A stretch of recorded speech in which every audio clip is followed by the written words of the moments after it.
What's up, everybody? Using my mic, so I'm recording the podcast from my truck. If you cannot hear me, just please comment that, and I will unplug the mic. I want to make sure this is working on Facebook Live. Now, let me start with a quick story. I had to get a calcium score for my heart this morning. Nothing wrong with me. I decided once I turned 40, there was a couple of exams I wanted to get done, and the fabulous Dr. Andre Espinosa has been working with me, so I'll be meeting with him Thursday. But anyway, when I'm in the machine this morning, you know, the CAT scan machine for my heart, the girl comes back in and she goes, so she got me hooked up with electrodes. It wasn't a long exam. She says, so how often do you work out? I'm like, all right. I guess I look like I'm in shape. Maybe, you know, because I pretty much have my shirt off. I say, like 3 times a week. And she goes, well, the reason I ask, she goes, you have the record for the lowest heart rate we've had on here. She goes, we've had competitive cyclists, we've had blah, blah, blah. I go, yeah, what was it? She goes, 46 beats a minute. And that's a real good thing, guys. When your heart rate is lower at resting, it's much more efficient with each pump that it puts out blood to the body and returning blood to the heart. So that's a really good thing. So that was a cool little thing. And again, if you're tuning in and you cannot hear me, please just comment. If you can hear me, just give me a thumbs up. I'm using a new mic on this and recording from the truck.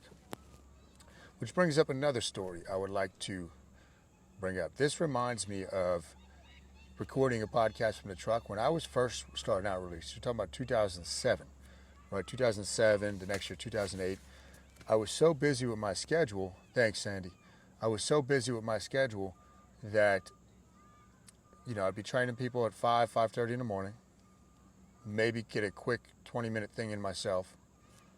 I'd go right to school to teach, and then I would go right back to train people till 9 at night. So time was very limited. All my lunch breaks, all my preps were dedicated to writing articles and creating as much as I could, reaching out to clients, you know, just really trying to build the business while having a full-time teaching job with no help at the gym at that point. So on the way home from the gyms, on the way home from school, what I would do a lot of times, I got to find it. I had this old recorder, right, from now it's probably 15 years old. At the time, it was new. And technology wasn't the same, right, with phones and all that. And I would hold the recorder as I was driving home, and I would record articles that I had thought up in my head. I would talk to them into the mic. And then I would upload that to the computer, and I would have it sent to somebody to transcribe. And that was how I did a lot of my articles. In fact, that's how I did a few of my books, you know, on the road, just talking into a microphone. So you got to do what you got to do, guys, right? Would it be nice to be sitting in a nice, beautiful studio recording this, having you know, all these fancy things? That would be pretty cool, but that's not the case. This is pretty cool what I'm doing right now. And I get to live the life that I want to live on my terms. So let's dive into what I want to talk about today. So today I'll be making a video later. Today's day 8 of my 10-day fast from food. You know, I just had jiu-jitsu, so I'm just about there, guys. Energy has been off the charts, believe it or not. Jiu-jitsu was a little rough physically today, but I mean, popping up out of bed in the morning, that's the way you're supposed to wake up. And, you know, just really energized and focused. But I had some questions people had sent me, and they all kind of tie together.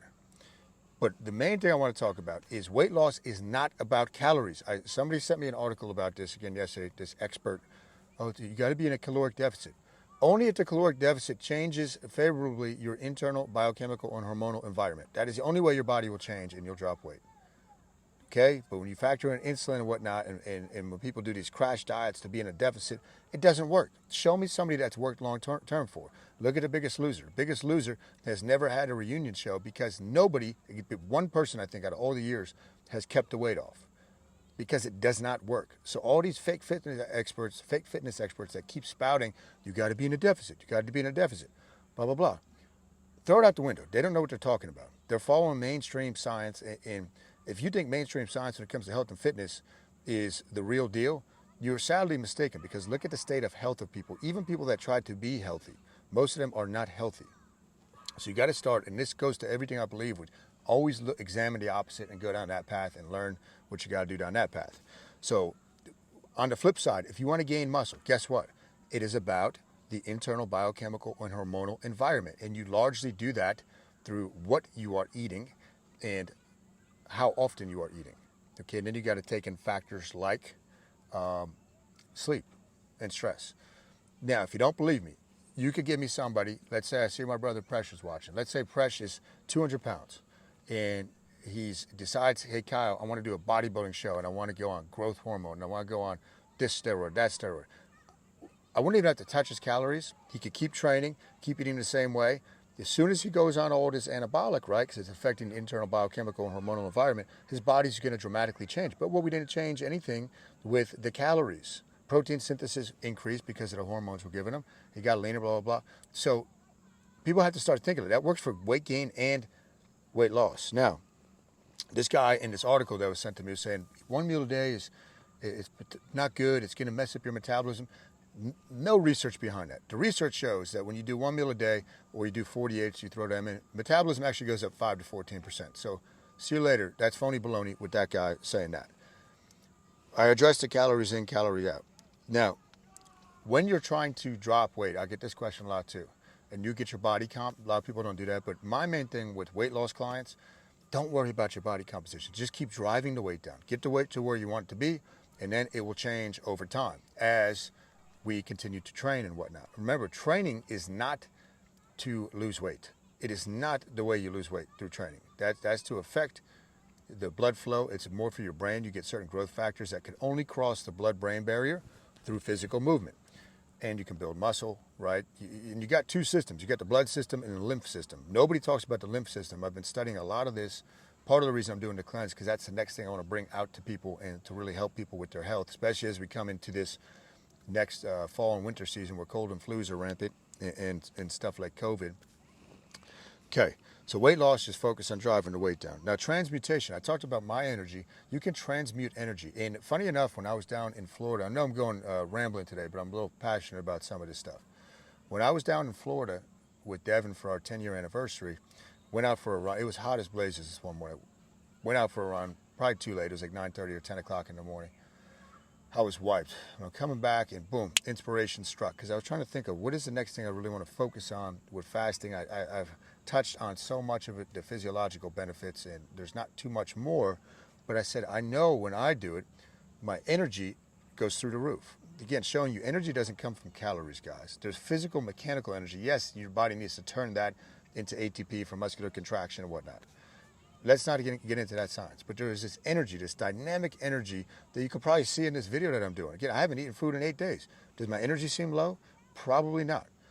It's dynamic energy. So I said, okay, there's a way, and I see nobody explain it, but I know it's out there if I look at Eastern philosophies and I start studying stuff like detoxification, that fasting and the way you eat and what you eat can dramatically increase your energy. And that's a huge benefit. And it's something that's been reported to me numerous times from people that do my Panda program, which, by the way, the next one starts October 4th.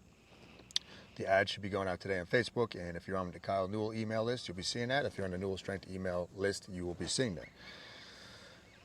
So the transmutation of energy. So right now, right, I'm not putting any energy into food. Sometimes the thought pops up, right, and that shows you food is a drug, because I've been physically, I'm not, the hunger is a non-issue for me, okay? It's a non-issue. Stuff I've done in the past. I've been through severe hunger when I've started myself with bodybuilding shows, and all the fasting I've done, that initial period. Once your body changes over, like I've told people, there's no hunger pangs or anything with what I'm doing. But the energy, right, has now taken, I'm transmuting whatever energy I would focus on food or my meal or digestion, and it's been used. It's transmuting into something else, which is my focus. I've been up at about 5:30 the past 2 mornings writing articles. I haven't done that in years. Usually I write them mid-morning, but I said, okay, I'm ready to go. I'm on fire. And I can tell you, if you read the article today, there's an energy coming out of it, right? And people can feel that energy when it comes out of it, when it's coming from a dynamic place. What else do I have to go over here? Okay, so we talked about that. That is the main thing I want to touch on. I don't even know how long I've been going because I don't have my computer clock here. But realize, guys, that when you eat things, and I'll be doing a lot more about this, right? Because now I'm diving into it more. When you eat animal flesh, when you eat a lot of protein, animal protein is dead flesh. It's very hard for your body to break down. Energy is actually going to be lower. Now, when and it could energize the body, but it acts as a stimulant because of the adrenaline and cortisol that's released into the animal meat when the animal is killed. I am not somebody that's out there with this Green New Deal stuff, anything like that. That's not what I'm talking about. I'm talking about specific health reasons of what you should be eating. But you got to realize when you predominantly fall on a North American diet and everything's protein, protein, protein. Again, look at the state of health of people. I feel better than I have in a decade, and I eat very little animal protein. I'm going to be eating less now, right? Because what's been exposed to me doing this 10-day cleanse. It's all about the micronutrients you're getting from the food and how are they available, how are they interacting. That is a key thing. How are they interacting when we are consuming them, right? And you want to eat foods that are alive. A lot of fruits, a lot of vegetables. That should be the bulk of your diet. It should be fruits and vegetables. Fruit first. And funny enough, I've been saying that for the past a couple years. There you go, Bill. About fruit before eating at the Panda. And now with the research and the experimentation I'm doing on myself, it's further validated that. So I'm really excited to bring that with Panda 2.0. That'll be in the book with the energy, dynamic energy that's released from fasting and really eating food that has different energies. One of the other cool things I've been looking at, food has an actual energy you can measure, food on the table, right? And I don't have my book in front of me, but just like with Dr. David Hawkins, who I've referenced a lot in the past, there's different vibrational energies of everything. People, right, like Jesus Christ vibrated at a level of 1,000. And Jesus Christ is Jesus Christ. You're not going to meet anybody that vibrates at a level of 1,000. Gandhi was like level 500. That's rare air. You're not going to meet very, very few people on the face of the earth who are 500, 600. 300 is a special being. 200 is like is positive. You start getting down to 175, 180 on this vibrational scale. You know that's the state of the world. There's a lot of anger. There's a lot of pride and all this stuff. So anyway, there's a different scale that measures energy of food, and with fruits, especially if it's organic and it's raw, and the veggies are right below that, scores much higher on the energetic scales that could provide to your body than opposed to animal meats. So again, if you listen to the fake fitness experts, what are they going to tell you to do?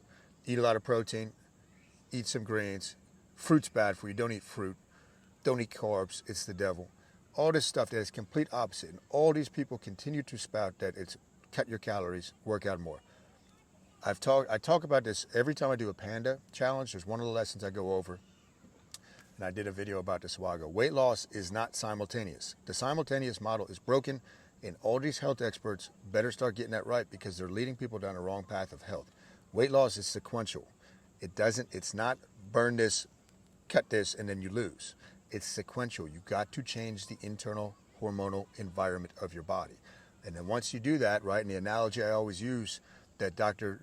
Jason Fung taught me was you got the fridge upstairs, has a lot of food in it, right? That represents your body. Now you got the freezers in the basement. That represents your body fat.